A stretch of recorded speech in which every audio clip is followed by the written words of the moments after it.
Yo Abraham Birrus ni tidebne jirra hanga dhuma sagantaa keenyaatti nu wajjin turaas ni jecha guyyaa raafiitsis iddoowwan hedduu kan taate dhimmoota kira sadii qabannee dhiyaannee jirra kan bu'aatti keessatti faana qabaramman qabarratti Oromiyaa taalee garaagaraatti seer dhablummaan babal'atee namooti baay'een saamamaa akka jiran dubartooti gudeedamaa akka jiran dhagaati jirra seer dhablummaan kun immoo qaamota maqaa waraana bilisummaa Oromootiin hidhatanii socho'an tokko fi humnoota mootummaan hidhachiise milishaa fi waraana mootummaatiin raawwatamaa jira kana bal'ifnee irraa dubbanna. Gara gujii kanallee waatti jira. Ayyee kan maleellee gujii keessatti akkasumas kibba Oromiyaa bal'innaanii manii uummata gubachuu jira kan katolchuu jira immoo mootummaa mini zamacha waraana bilisummaa Oromoo yookaan duul waraana bilisummaa Oromoo balleessin jedhuun waraana bilisummaa Oromoo irratti dhiibbaan guddaan irra qabeeyyiinaan uummata irratti haaloo ba'uu jira manii uummata gubachuu jira uummati saamamuu jira kanallee irra dubbanna kan qofaa miti dhimma kanaan wal qabata akka dhaabbatii Armed Conflict Location and Data Project an international organization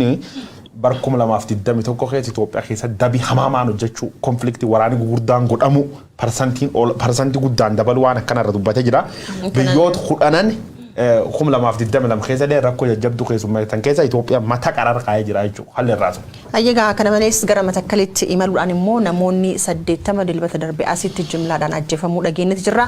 Wanti achitti ta'e maal kan jedhus guyyaa har'aati fuudhessaalee keenya keessatti qabannee jirra jechuudha ammas deebuudhaan daawwadha namoonni gama Facebook akkasumas YouTube'dhaan daawwachaa jirtan ergaa keessan biraan qaqqabuu hin dagatinaas ni jenna egaa gara odeessaalee keenyatti ce'uudhaaf jirra jechuudha jalqaba irrattis saamichi maqaa abaa'oo balleessuu jedhuun iddoowwan garaagaraatti godhamaa jiru kanarraa wal qabatee namoonni maqaa woboodha jedhanii ofiinillee maqaa ofitti baasuudhaan kana malees qaamoleen mootummaa iddoowwan garaagaraatti abaa'oo shanii balleessadhamee ergamni itti kennamillee hawaasa irraan saamicha badii gurguddaa keessaa akka jiranidha kan dhagahaati jirru qabeenyi kunis qabeenya qarshii ta'uu danda'a beelladoota manaa nyaata kuntaalaan qonnaan bulaan mana keessatti kaa'atee jirullee saamaati jiranii kana malees immoo nyaatuma uummanni kuusatee jiruyyuu fudhachuu yoo soo malan yookaan ifiilleetti yoo itti fayyadaman waan tokko ta'ee jiru manuma wajjinillee nyaata akka gubaa jiran beelladoota akka gubaa jiranidha kan dhageenye gara shawaa lixaa kanas waatu jira. Hayyee shawaa lixaa marii keenya osoo hin eegaliin dura viidiyoowwan marsaalee hawaasaa irra naannawaa turan gara keenyas dhufanii jiranii viidiyoo sana keessa tokko daawwannee gara marii keenyaatti dhufee inni gaari. Ayyee yaada bareeda. Namni illee galmaan ga'e nyaatiniiti kanaaf dogoggorri sammuu namaa yookaan immoo injira waan ta'eef kanaaf waan gootetti dubartii namaa yeroo lama itti dabarree gudeennee jechuudha. Hiriyaa kiyya wajjin. Sirnaanaa seenuti. Dirqamaanii miti waan ofii keetti hojjette lubbuu keellee balleessuun barbaanne ammoo uummata Oromoo kana keessa dhaabaddu qeerroof qarree Oromoo kana hayyoota Oromoo kinoo barsiisota tas jira beektota tas jira warra kana keessa dhaabaddu waan goote waan uummata Oromoo kana irratti raawwatte waan safuu cabsite safuu uummata Oromoo waan cabsite kinoo meeshaan itti madhu. Kanaaf dubartii namaa yeroo booddanyaa maqaa keetti himee dursite maqaan kiyya dhufeeraa fi ta'u kan immoo badhoon jedhama waan ta'eef yaada dogoggoraa keessa ganda jawwee bonii guutii mala. Ayyee kanaaf yaada dogoggoraa keessan galee jechuudha dubartii. Gaafa guyyaa kamii? Gaafa guyyaa kalee. Ayyee sa'aatii meeqan? Sa'aatii 6. Halkan keessa abbaa warraa maal gootan? Hin bahe. Nama meeqasi? Bayyalaati. Nama torba. Maqaan kee eenyu? Bojaa. Bojaa eenyu? Bojaa Faanaasi. Ganda kam? Tariitii Dhanquu. Tariitii Dhanquu. Aanaa kam? Jaldu. Aanaa Jaldu. Maal hojjette? Halkan nuti naannoodhaa nuti qaama bilisummaa Oromootii birrii nuu kennaa deemee dinnicha namaa kukkuttan. Dinnicha namaa kukkuttan, birrii namarraa fudhatan waan kanatu jira jechuudha. Isa booda eenyuun qabamte? Isa booda isaan kana faana qabu. Waraana bilisummaa Oromoo sin qabu. Kana jira jechuudha uummata Oromoo laala. Hubadda. Yaa rakkanne uummata Oromoo waliin rakkanne irra nuti. Hattuu wajjinis rakkanne, uummata Oromoo wajjinis rakkanne, mootummaa hattuu kana waliinis rakkanne jechuudha. Waan mootummaa hattuu kanarraa dhaalte isa dalagaa jirti jechuudha kunillee.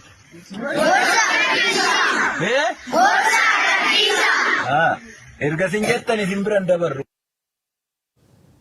Viidiyoon kun miidiyaa hawaasaarra naannaa ture galgalaan ullee dhaqqabee ture kan daawwattanii deebitan Shawaa Lixaanaa Jalduu ganda sariitii dhaquu keessatti taatee raawwatamee jedhanii dargaggooti viidiyoo irratti intarviyuu ta'an kunneen kan waraana bilisummaa Oromootiin dubbifamaa jiran kunneen ijaaramanii maqaa waraana bilisummaa Oromootiin ganda baadiyyaa bakkeewwan garaagaraa socho'uudhaan uummata hin saamuu dubartoota hin gudeedu bakkeewwan garaagaraatti immoo qabeenya uummataati saamaati turanii sana osoo raawwataa jiranidha waraanni bilisummaa Oromoo qabee ka uummata walakkaatti isaan dubbisaati ture.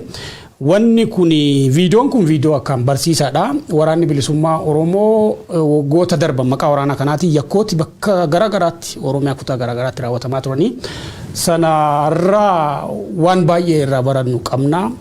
Taateewwan akkanaa kutaa Oromiyaa hedduutti raawwatamaa turanii uummati judge gochuu hin danda'a jechuudha waan amma ta'aa jiru. Ancient Greek civilization keessatti duri maal tolchan seeta namootni haala ammaanta waraanni bilisummaa Oromoo kan namoota murteef dhiyeessa kanaanii namoota murtii dhiyeessaa turanii jechuudha. Maal godhan gaafa seeta majority votiin nama balleessellee uummata baasanii haqa akkasiin argamaa jechuudha. Karaan kun nun deemsisu uummati waliigaluu qabaa dhugaan man murtiitiin karaa seer qabeessa ta'een godhamuu qabdedhanii wal dubbatan. Wal dubbatan taan gubbaan mani murtii hundaa'e mootummaan agreementii uumee jechuudha. Amma Itoophiyaan Stone Age keessa jirtu waan jedhuu fi waan barduri Greek faan itti fayyadamte Itoophiyaa keessa mootummaan kufee amma gareen haqa uummata eeguuf gad baate murtii akkasii dabarsuu jirti jechuudha. Viidiyoo tana kalee galgal laalee ture. Viidiyoo sun laaluun duratti Abrahaam Sinna argee Abiy Ahmed laalaa ture. Wataadara walitti qabee Itamaajoor Shummaan maqaan Meejor Jeneraal Fiild Maarshaal jinni ta'an walitti qabanii ittaasaa Itoophiyaan guddachuu jirti.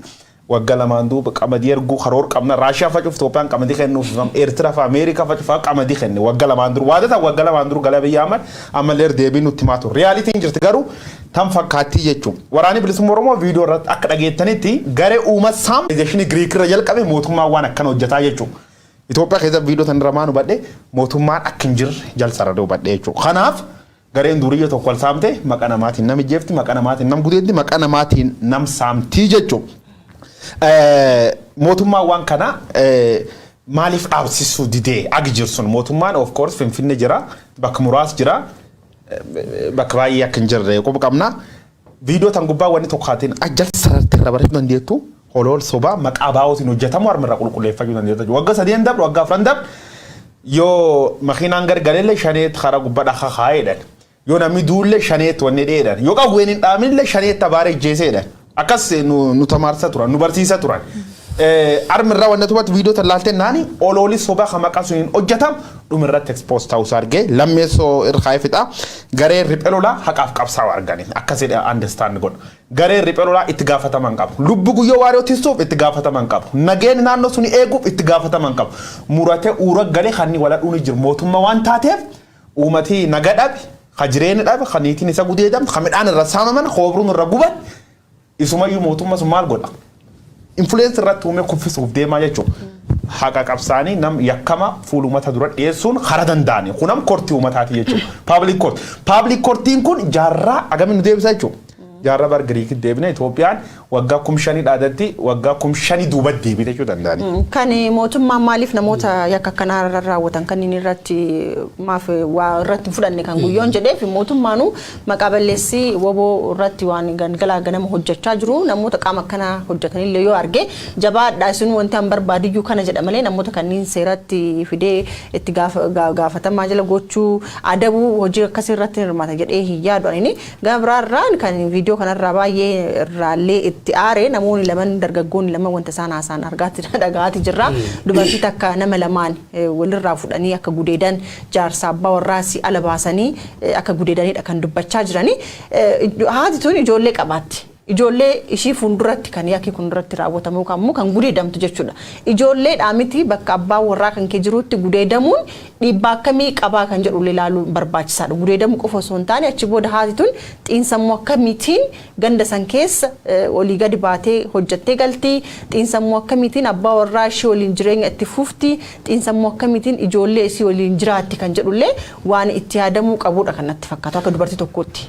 Wanni akkanaa Shawaa Lixaadhuma keessatti irratti torbaan madabarsine keessa nama obbo Dassaalaa yookiin Disaasaa Murtii jedhamu irratti raawwatamee jedhanii dargaggooti akkasuma maqaa waraana bilisummaa Oromootiin dargaggoota miti gareen kun milishaa mootummaati jedhanii itti seenanii yoo dubbatte sijjeefne jechuudhaan namicha kanarraa halkan qawweedhaan dursanii tumanii loon jala sangaa jala fudhatanii ba'anii jedhan bultee milishooti mootummaadha warri qajeelummaan hojjetan akkasumas poolisooti Oromiyaadha warri dhugaa uummataaf dhaabbatan mana milishaa tokkootti sangooti namicha kana argaman jechuudha. Waan kun Shawaa Lixaa keessatti waan ta'edha. Milishaawwan wanni warra yakka kana dalagan akka carraa ta'ee yeroo darbe lola Tigraay irratti duulamee warra rukutamee galee fi namoota caasaa mootummaa keessatti qooda qabanidha. Wanni akkana bakkeewwan garaa garaatti wani warri caasaa mootummaa keessa jiran kan mootummaan qawwee itti hidhe milishaa jedhamanii warri socho'an poolisii illee waraanni illee gurmaa'ee nuti waraana bilisummaa Oromooti nuti shaneedha sijjeefnaa jechuudhaan namoota doorsisanii qabeenya isaanii saamaa akka jiran dhagaa jirra. Wanni kun Oromiyaa keessatti anarkizimiin hamaan dhalataa akka jiru sitti agarsiisa. Anarkizimii hamaan kun kadhalatu tokko kufaatii mootummaarraa waan dhufee inna darbe immoo irra deddeebiin kan quba qabaachaa turtan anarkizimii jajjabeessaa akka ture ministeerri muummee dabalatee jechuudha. Boba'aa argitan naannolee gara naannolee jeemu saama warasaa.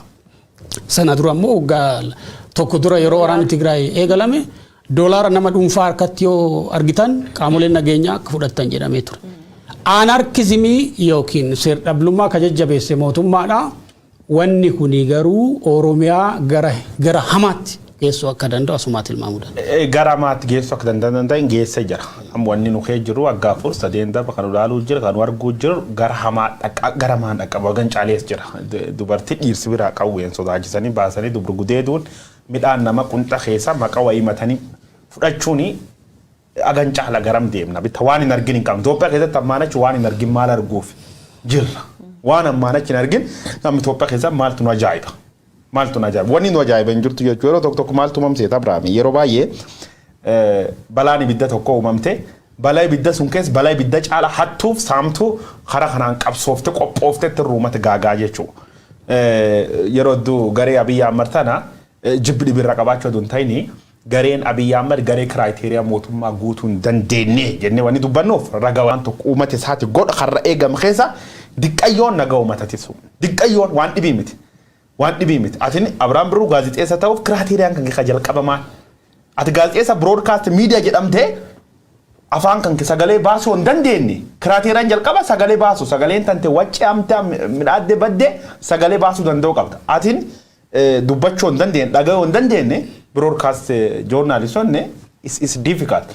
Kiraateriyaan abii guutuu dadhabte jalqaba nagaa uummataatisu. Seereegsisu kabiraati.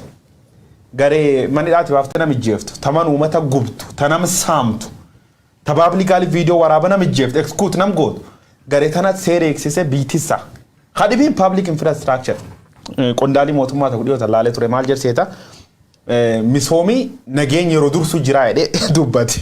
I was surprised by the way. Laf nageenyi hin jiru keessatti misoom hojjannaa jedhanii walii gad kaatan dhiyoota nam shunkurti nu garsiisan dinnichi nu garsiisan maangoo nu garsiisan qamadii nu garsiisan. Qamadin sun adduun gubattee dhee OMN faan timaatimii ciramee dhee nu daawwachiisaa jiru. Lafa nagaa intis hin keessatti shunkurtii miti warqa ofa yaafte you are loser. Itoophiyaa keessa wanni ta'uu jira akka waliigalaa yoo jal sararree ka dubbanni taate dhageetta mootummaan Abiy Ahmad kiraateriyaa mootummaa dhisi kiraateriyaa shiftaan guutuu wannan jedhuuf kan kiraateriyaa shiftaan guutuu by the way kiraateriyaa shiftaa keessa maal goo shiftaan gurguddoon umni baaftee garee shiftaa dhibita war jalatti maqaa warraatiin hattu control goot bazee garee shiftaa keessa garee maafiyaatu yoo wali jaartu the mafia boss jedhan maqaan kun achirra dhufe garee maafiyaa sun wardi diqa jaljir khawarraaf hojjetu hin qaxartii order gubbarratti kennit gareen shiftaa sun maqaa boosi suniiti yookaan maqaa garee gudditti suniitiin dhadhee biyyin saamtuu jechuudha. Mootummaan Abiy Ahmad kiraateriyaa shiftaa guutuu dadhabe maal godhu maqaa waraan bilisummaa Oromootiin uummata saamatu uummata jessatu dubbu qulqulloota agamma biisuun keessa baatee Abiy Ahmad yookaan gareen isa tabilxiginneedhaan tun itti gaafatam tokko hin fudhanne jechuudha. Maaliif hin fudhanne garee tana hundees warraa jechuudha. Waraanni bilisummaa Oromoo warri dhugaaf lool warri dhugaaf urjiru injir hin beekne qubqab.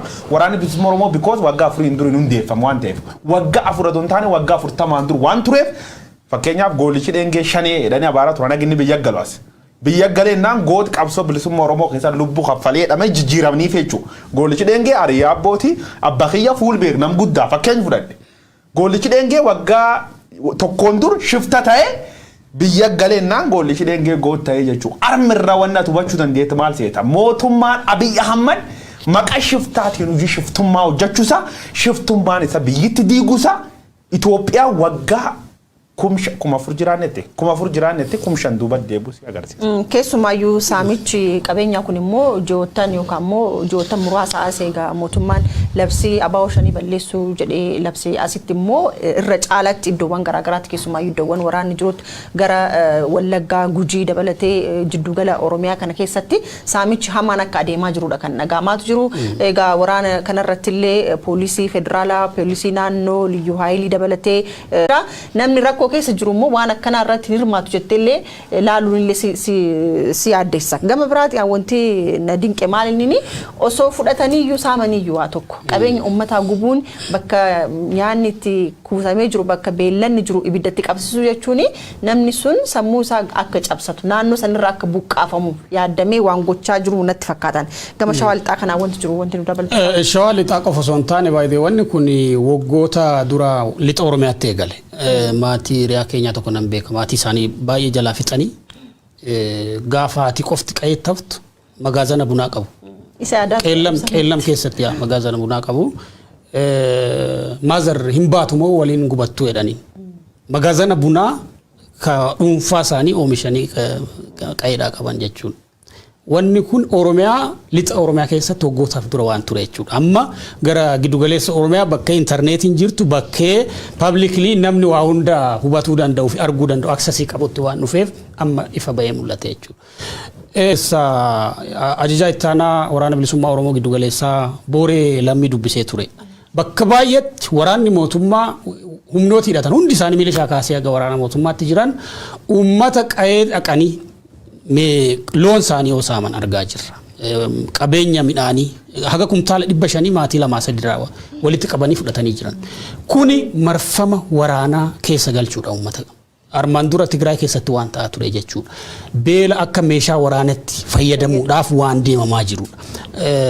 Maaliif kana godhan? Waraanni bilisummaa Oromoo dawoonsaa uummata waan ta'eef uummati kun gaaf beela'e waraanni kunis beela'e badaa kan jiru. Kaumsisaa kabiraamiti. Kun immoo piroojeektii Fiqaaduu Tasammaa faan caffee Oromiyaa gubbaatti qurxummii balleessuudhaaf galaana gogsuu ka jedhu. Waraana bilisummaa Oromoo ijoollee kuma kurnanii hidhattee yaate balleessuudhaaf uummata Oromoo miliyoona 50 balleessuu jechuudha. Piroojeektii akkaan adaganyaa balaafamaa uummata Oromootti dhufaa jiru. Waan shawaa lixaa wajjin wal qabsiise. Faayisaa leellisaa dhiyoo ji'a lama sadura waan Facebook isarra barreessee yaadatoo ta'e jalduu ga'ee deebi'uu dadhabee natti fakkaata.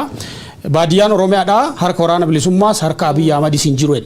Waraanni bilisummaa Oromoodhaa ga'ee caasaa mootummaa ijaaree uummata bulchuu hin qabu. Rebel force dabar. Humna riphee lolaadha. Caasaa mootummaa ijaaree mana barnootaa banee ganaadha inni umriin isaa waraana reefu ijaaramaa jirudha. Gahee mootummaatti nagaa uummataa tiksuun yoo danda'e jechuudha. Sigalee ana civil war guddaa keessa waan galchuuti. Gareen kun garee hidhatee mootummaa wajjin jiru. Garee dhuunfaan akka shiftaatti bobbaatee saamichaaf hiree kana fayyadamtee socho'aa jirtuu fi waraana mootummaa dabalatee waan deemaa jiru hedduu waan nama yaaddessa. Akka waliigalaatti Oromiyaa waluun fakkaatti. Maal godhanii lixa Oromiyaatti waggaa furiin dur gaaf tubbiin jalqabde nullee hin galle. Maal seeta deemte namni cufti walqixxee waan hubatu. Booranii namni tokko gaalaa hubataa giloonii hubataa reen diqqoo loonti diqqoo taanal aguma dheerinni isaa sammuu isaatti hubataa jechuudha. So agubannee uf barre aga dhugalaf jirtu argine anini yeroo tokko akka midhaaman seeta yeroo du'a armirraa yaa'u dubbadde. Abiy Ahmadiif gareen isa bilxiginaan alkan tokko alkan lamaan alkan tokko barcumar bulteen naani dooti lubbuu namoota nu dabaltiidha. Oromiyaa keessaa yoo Abiy Ahmad alkan kam yoo ni borbooleef taambu'ee nam 14 yookaan 13 dhabuu dandeenya dha mana in dandeenye propaganda malee kijjibu malee olol dhara odeessu malee maqballeessi irra bobba'u malee kiraateriyaa mootummaa guutuu hin dandeenye jechuudha. Kiraateriyaa mootummaa guutuu hin dandeenye lubbu qulqulloota tawaggoottan afran bar biltsiginnaa bar badhaadhina nyaatamti. Ta waraanaa nyaatamti, ta hongee nyaatamti, ta rakkinni gargaraatiin nyaatamti wal birqabnee ragaa ba'uu dandeenya jechuudha. Nam sammuu qabu aananiin adiin jettuun bishaan dheebuun hambaasaniin jettuun ilmi namaati jechuudha. Jaldeessi irraa guddate eegee fa'aa hottee fa'arraa am sammuu waa'ee homo sapiens jedhamee yaadama. Namni amma eegee keeyyate obbaar keeyyate deemennaan rifeensi midhaaffate koosmeetiksii dibatennaan dhiirtaate mata filate yookaan mata ciratennaan his wise human being jedhamee yaadama jechuudha. Namni dhuga jirtu dhuga qulqullootaan ilaan arguu dadhabee isaaf tuhim. Nu ammoo maal aman seeti yeroo tokko namoonni tokko waan ati mootummaa biyya ammatti jedhu qeequuf nu Abiy Ahmed qeequ baanne dhimmirraan qabnu jechuudha. Abiy Ahmed inni ofee Tigree man bulchin dhimmirraan qabu. Haqi uummata yoo dabammoo bakka itti callimni hin qabnu jechuudha. Because it affected us. Maatiin tee miidhamuu jirtu warri keen baduu jira uummati Oromoo kanu keessa dhalan baduu jira jechuudha. Kanaaf yakka dalagam jechuu jira malee interest addaan qabnu. Miidiyaa kana keessa hojjettanii tan kee tolchan tan kee maqa waan sabab hin dhaban ilmi namaa kiristaayisii godhuuf yookaan sabaaruuf yaada kan kee mormuuf sabab hin dhabuu jechuudha. Sabab hin dhabuu jechuudha bitta namummaa guyyaan gahee du'e gufuu miidhaa ejjeesee jedhani qoraattii waraana ejjeesee jedhani garuu reyaalitiin guyyumisaa gahee dootaa jechuudha. Dhuga jirtoo dubban yakkii biyyatti keessa kutaalee gargaraa deemuu jiru waan ati kaalkuleet godhuu hin dandeenye jechuudha. Wallaggaa jalqabdee amma Finfinnee mootummaan yeroo baay'ee shanee balleessina dhaazuu nuun jedha. Finfinnee naannoo Finfinnee fakkeenya fagoo Abiy Ahmed Finfinnee qof bulchuu Finfinnee illee guutuun Boolee, Arat Kiiloo, Piyaassaa, Markaatoo, Dheedaa, Duuriyyee sun calla bulchuu karoorisa. Gaafa chigginyi dhaabu paappayaa muuzii nu agarsiisan block ofirra godham dhiyootu waaqa beeka. Wamsuun arguu da jibbisiifte beektaa. Is not a government bakka quality government yookaan quality mootummaa guutuu hin dandeettu bilchiginaa Gujii keessa waan deemuu jira.